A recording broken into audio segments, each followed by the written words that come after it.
Hello friends, welcome to my channel and thanks for watching this video. Friends, in this video we are going to discuss about Ensysce Biosciences, as you can see.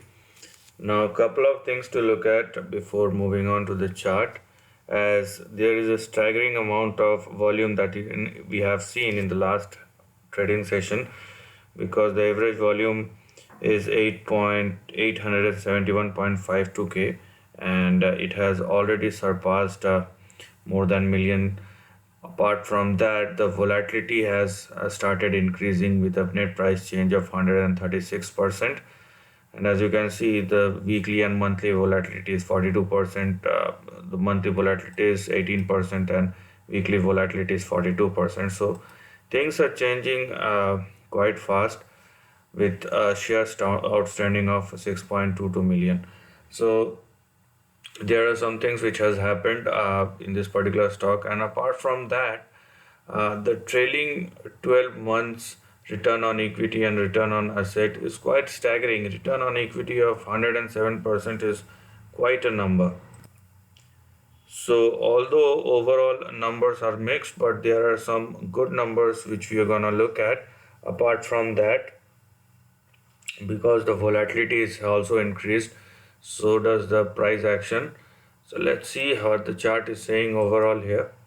Now this is the chart of Ensysce Biosciences, and as you can see, it is quite visible that with a single move the stock has crossed one of its important resistance.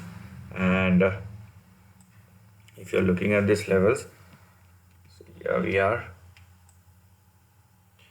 Now because the stock has moved significantly higher, so the problem is it can't go much lower, or it can't go below a particular point. So here there are two specific levels to look at, or if you goes with a sympathy for this stock, you must stretch up to this level, that's it, but not more than that. So what we have here are two important levels.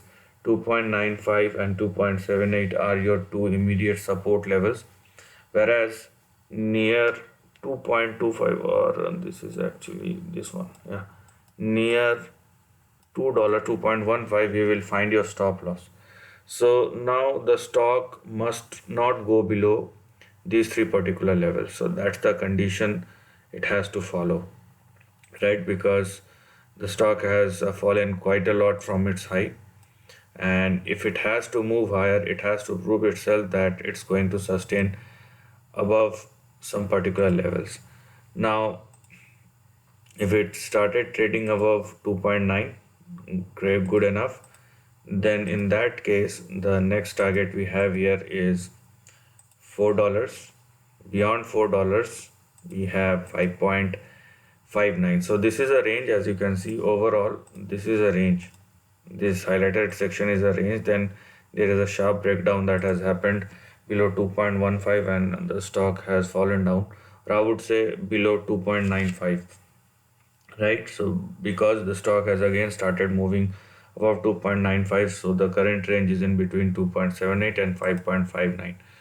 Now beyond 5.59, if the stock started moving, there is a very high probability that it may retest its previous support, which now acting as a resistance. Okay, because the stock, obviously the trading history we have here is very less, but anyhow, so for the last 2.5 years it has traded above $13. So if it crossed 5.59, then the two big targets we have here are 7.48 and $10, because the stock used to trade in between 10 and the high that it has made in the year 2021 itself, here we are, okay, was $23.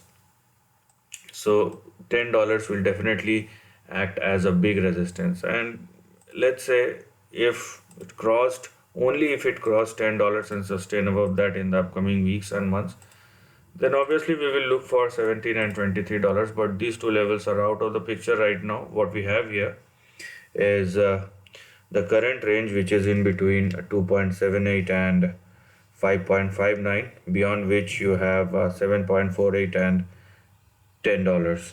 And after $10, levels are conditional. So this is the end of the video. If you like this content, do share your thoughts in the comment section and subscribe my channel. Lastly, take care of your family and friends.